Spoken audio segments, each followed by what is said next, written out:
Dave was walking down the street holding on to a toy bunny. He was moving fast on his way to visit his neighbors, the Chudderys. He was talking to himself as he walked.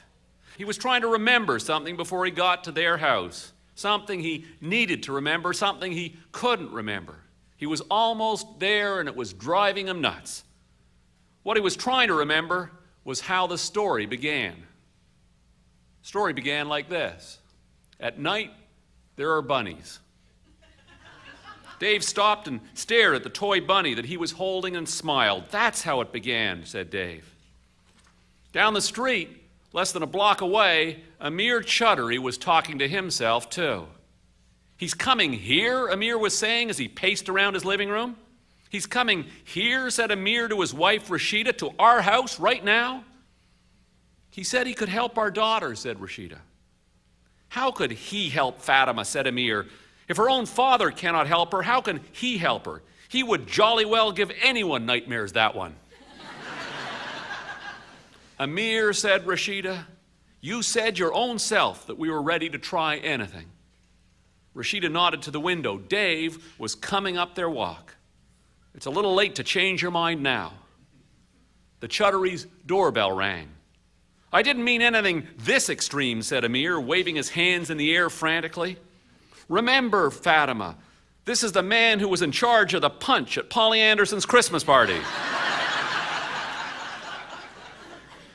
Get a grip on yourself, Amir, said Rashida. Which, funnily enough, is exactly what Dave was saying to himself as he waited for the Chuddery's door to open. Get a grip, he said as he stood on the Chuddery stoop, trying to remember how he used to tell the story to Stefanie. He'd always begin it the same way. At night, there are bunnies. Night after night, Dave sat on his daughter's bed and he began exactly the same way. And most every night, before he'd said anything more, Stefanie interrupted. Where are the bunnies in the day? When everyone's awake, said Dave, the bunnies are very quiet and no one knows where they are. Someone must know, said Stefanie. Well, said Dave, I know, of course. You don't know everything, she said. Do too, said Dave. So where are the bunnies in the day, said Stefanie. Tell me. Okay, said Dave, I'll tell you. When the sun is out, the bunnies sleep in the hedges. But I've looked in our hedge, said Stefanie, and I never saw them. Dave smiled and said, well, they're never there when you look.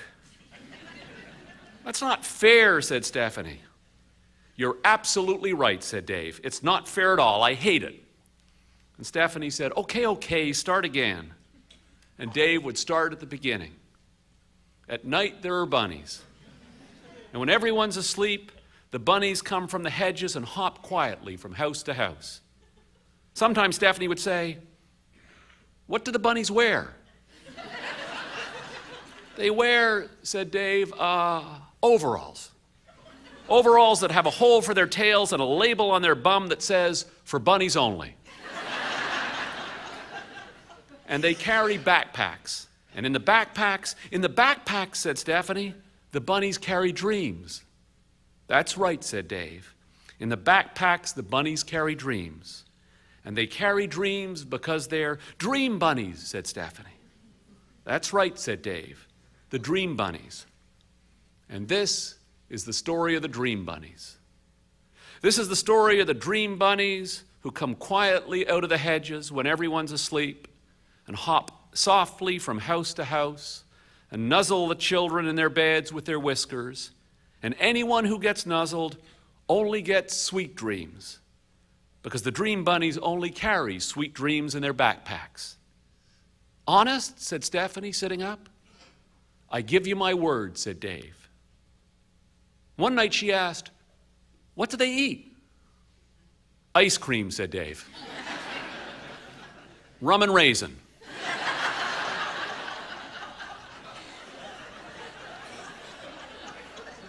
And Stefanie sighed and lay back like she did every night.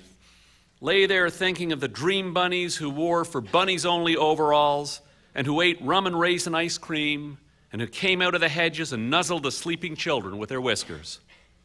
Dave would sit quietly on the edge of the bed and wait, or when he was tired, he'd lie beside her. Sometimes he would fall asleep before her. And she would nuzzle him and say, "Daddy, you're falling asleep." And Dave would say, "Am not." And then he'd say, "Where was I?" And Steffi would say, "You were at the beginning."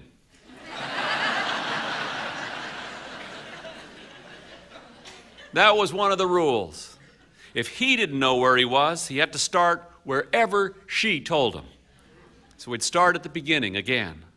One night, Dave drifted off in the middle of the story, and when he woke, Stefanie was sitting straight up in bed with her arm resting on his shoulder, and she was telling him the story. "You were asleep," she said. "Was not," said Dave.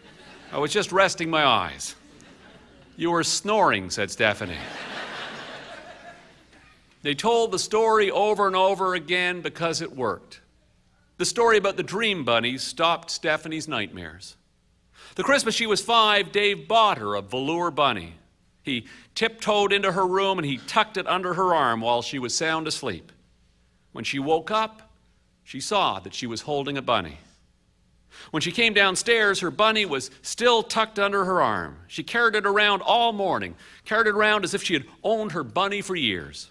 "Always," she said. "I've always had my bunny, ever since I was born." She played with Bunny for hours. She would put things in Bunny's backpack, like candy sprinkles that you put on cakes, green and sparkly, or maybe Smarties. She'd say, "This is my dream bunny, and these are the dreams." When she was 10, she took Bunny to camp. She was nervous that she'd get teased, so she hid Bunny in the bottom of her trunk. The first night, she waited for everyone in her cabin to fall asleep, and then she sneaked out of bed and rescued Bunny from the trunk. When she woke up in the morning, she saw bears and bunnies poking out of every sleeping bag in her cabin. After that, Bunny always came with her. Once on a family vacation, she forgot Bunny in a motel. She didn't notice until they stopped for lunch the next day. They belted back down the highway, her mom and dad all upset and worried, trying to reassure her. "You can slow down," said Stefanie, trying to calm them down. "Bunny and I have talked about this. She won't go anywhere. She knows to wait exactly where she is. She knows we'll come and get her." And when they got back to the motel where they had left her, Stefanie got onto her knees and pulled Bunny out from under the bed. "See," she said.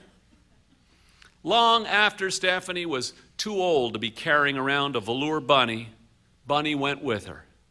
She was so used to having her tucked in the crook of her arm, she found it hard to sleep without her there. When Stefanie went tree planting, Bunny went tree planting too. First week, some boys stole her and tied her to the cookhouse bell. Stefanie had to get a ladder to get her down. She felt silly, but not silly enough to put Bunny away. While the other kids were scrunching up smelly sweaters to use as pillows, Stefanie would reach for Bunny. Like I said, Bunny went everywhere. And then, one day, this fall, Stefanie called from university and said, "I forgot to pack my turquoise fleece. Could you send it to me? It's hanging in my closet."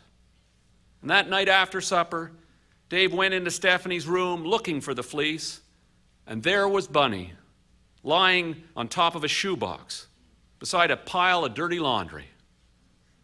Bunny's coat was all matted. You could see bits of mesh where her fur was worn away. She had long ago lost her whiskers, but she still had her eyes and her original mouth, which were stitched into her face with thread. Dave smiled at Bunny and said, "What are you doing here?" And then he frowned and said, "Come on, Bunny," and he took her downstairs. Morley was in the living room reading the paper. Dave said, "Stefanie forgot Bunny." "She didn't forget Bunny," said Morley, barely looking up. "She left her here on purpose. Stefanie's too old for a bunny, Dave."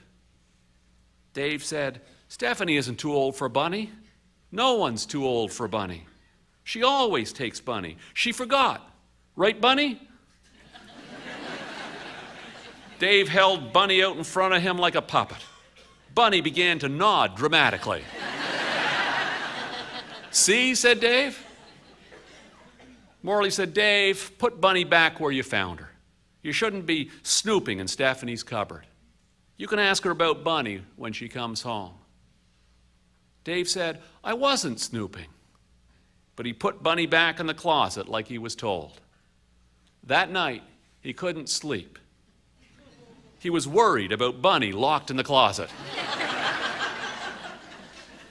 Dave lay in the dark of his bedroom, and when he was sure that Morley was sleeping soundly, he snuck out of bed and fetched Bunny from the closet. He put her in his briefcase. He left her head sticking out the top so Bunny could breathe. And the next morning, Dave took Bunny to work. He called Stefanie at lunch when he knew she'd be awake.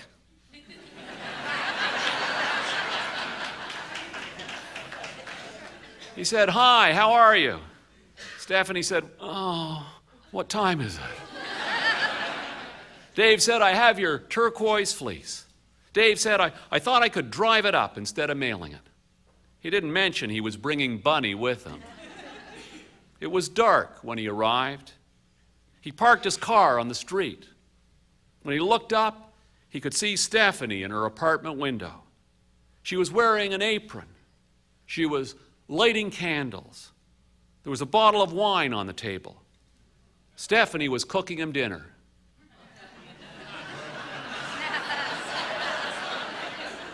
Morley was right. Stefanie hadn't forgotten Bunny. Dave stood on the street with his fleece in one hand and Bunny in the other.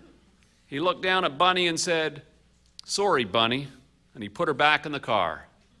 And then he locked the car, and he stuck the fleece under his arm, and he rang the apartment bell. He ate the dinner Stefanie had cooked for him, and after dinner he helped with the dishes, and then he and Bunny drove home. Dave behind the wheel, and Bunny strapped in the passenger seat.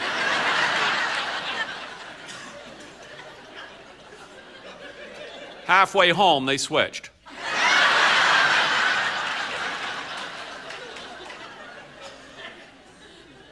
It was late when they finally got home. Morley was already asleep. So instead of putting Bunny away, Dave sneaked her into bed. He was careful to keep her on his side. In the morning when he was making the bed, he slipped Bunny under the pillow. Then when he was eating breakfast, it occurred to him Bunny could be suffocating.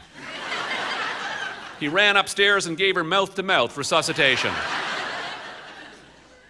Before long, Dave was taking Bunny everywhere. When he drove, she sat on the seat beside him. At rush hour, he strapped her into the child's seat in the back. Dave thought no one noticed.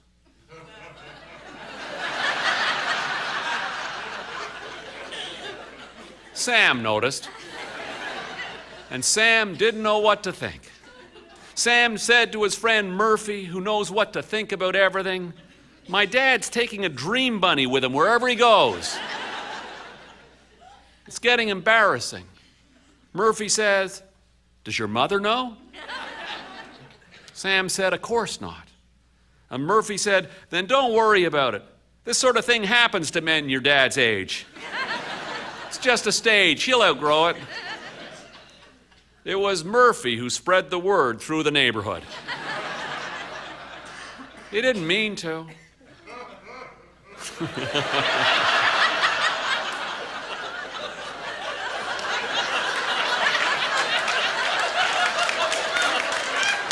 Cheer up.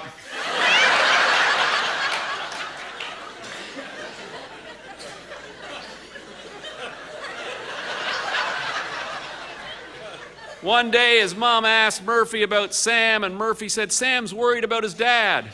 His dad's obsessed with a little bunny." "Like a rabbit?" said Murphy's mom. "They don't have a rabbit." "Yes, they do," said Murphy, who wasn't really paying attention. "They keep it in the glove compartment." When people start talking about things they don't really know about, there are inevitably misunderstandings. "Dave," said Bert Turlington a few days later, "people are talking about you and a rabbit or something." "You mean the bunny?" said Dave.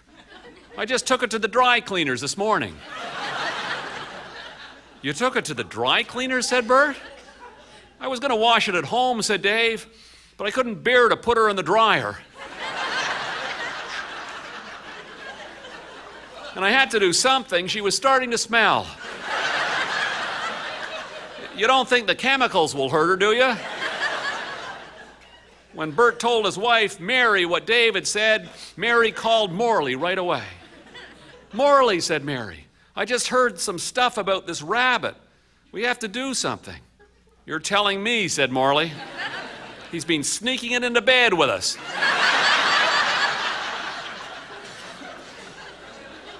He thinks I don't notice, but it's dropping hair.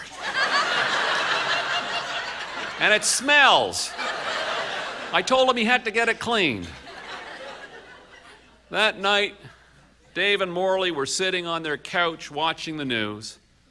Bunny was sitting in the good chair. Morley turned to Dave. Listen, she said, you know what this is all about, don't you? Dave looked at Bunny defensively.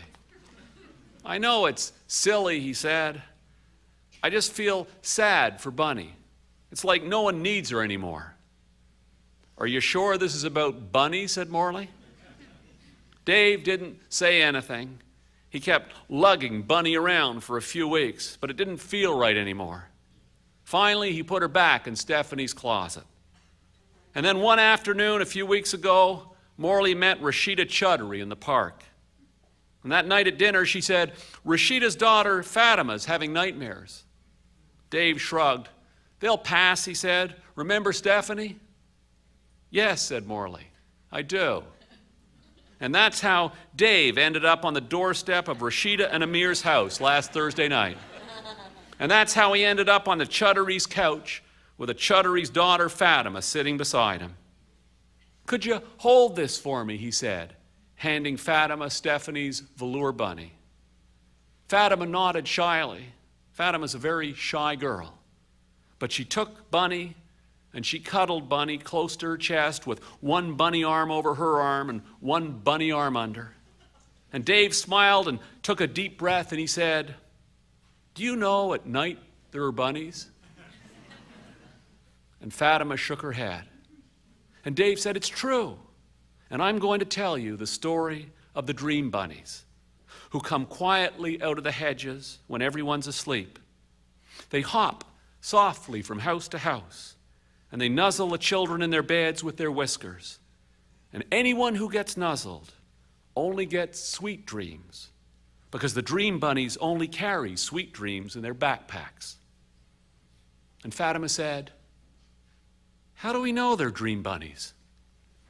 And Dave said, because I've seen them.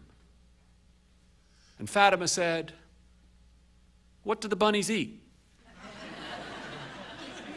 And Dave said, now that's a very good question.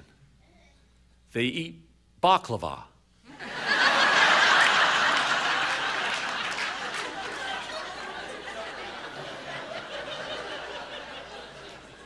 And Fatima said, like my mummy makes? And Dave said, exactly like your mummy makes. And Fatima said, with walnuts and honey? And Dave said, of course with walnuts and honey. Walnuts and honey are a bunny's very favorite food. Thank you very much.